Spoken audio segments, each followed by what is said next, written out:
Without a doubt, OFWs have had a significant role in our nation's prosperity. It exemplifies the best of what the Philippines can offer the world.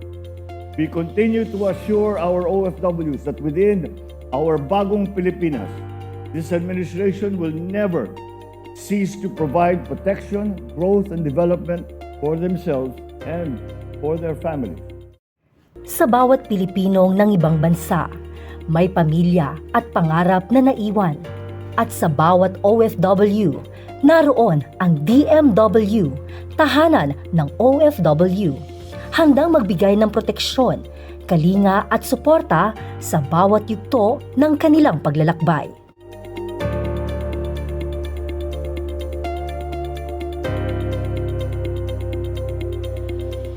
Pinalawak ng DMW ang rights-based bilateral at multilateral partnerships upang lumikha ng mas ligtas at makataong overseas employment pathways. 10 bagong bilateral labor agreements ang naisakatuparan sa 8 bansa.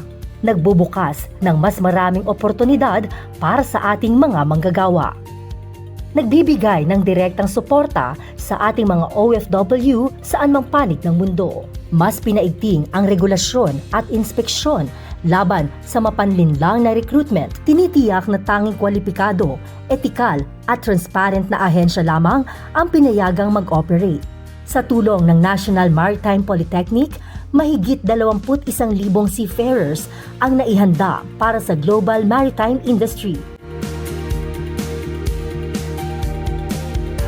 Pinabilis at pinalakas ang tugon ng Action Fund, nagbibigay ng agarang tulong pinansyal, medikal, legal, welfare at repatriation assistance. Sa gitna ng global crisis, na ipauwi ng ligtas ang ating mga kababayan mula sa digmaan hanggang sa maritimong insidente. Inilunsad ang pinahusay na proteksyon para sa Filipino domestic workers. Isang komprehensibong reforma para sa mas makatarungan at makataong trabaho para sa isa sa pinaka-vulnerableng sektor ng OFWs. Matagumpay na naipatupad ang agresibong kampanya laban sa illegal recruitment at human trafficking mula online hanggang on-the-ground enforcement. Mas pinabilis ng digital innovation ang serbisyo ng DMW mula OEC online processing hanggang real-time welfare monitoring at dokumentong mas ligtas at mas mapagkakatiwalaan. Itinayo at pinalawak ang mga physical facilities na tunay na tahanan ng OFWs, mula ospital hanggang lounges at seafarers hubs.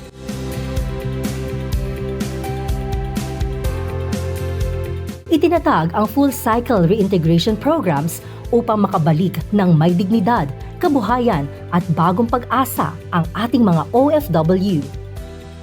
Sa pamamagitan ng likha programs, ginagawang oportunidad ang karanasan abroad para sa kababaihan, land-based workers at marino tungo sa matagumpay na pagnenegosyo at muling pagbangon. Sa pagpapatupad ng IRR ng Magna Carta at Filipino seafarers, mas pinalakas ang proteksyon at karapatan ng ating marino. Pinalakas ang government-to-government hiring sa ilalim ng South Korea Seasonal Workers Program.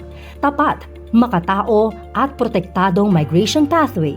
Nakipagtulungan ang DMW sa CHR, Customs, DTI, DOF, IBP at iba pang ahensya upang masiguro ang proteksyon sa karapatang pantao at access to justice ng OFWs.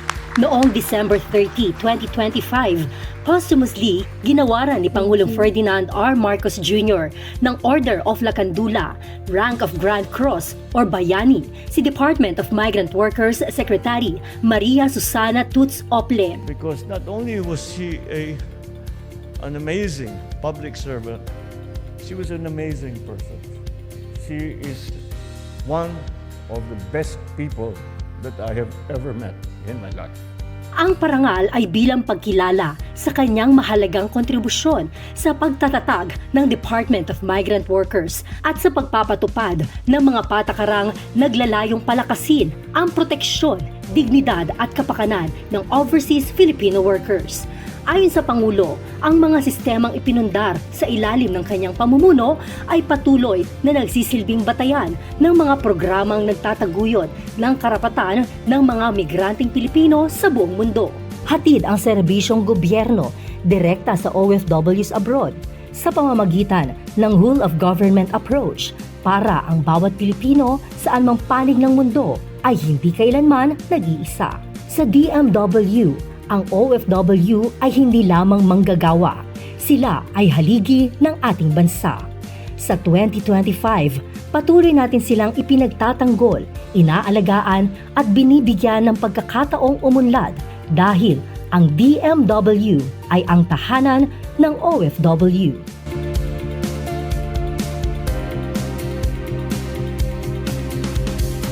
Kaya naman po, sa inyong pag-alis at sa inyong pagbalik, tandaan po ninyo na hindi kailanman kayo nag-iisa. Gagawin namin ang aming makakaya upang maprotektahan at masuportahan ang bawat bagong bayani.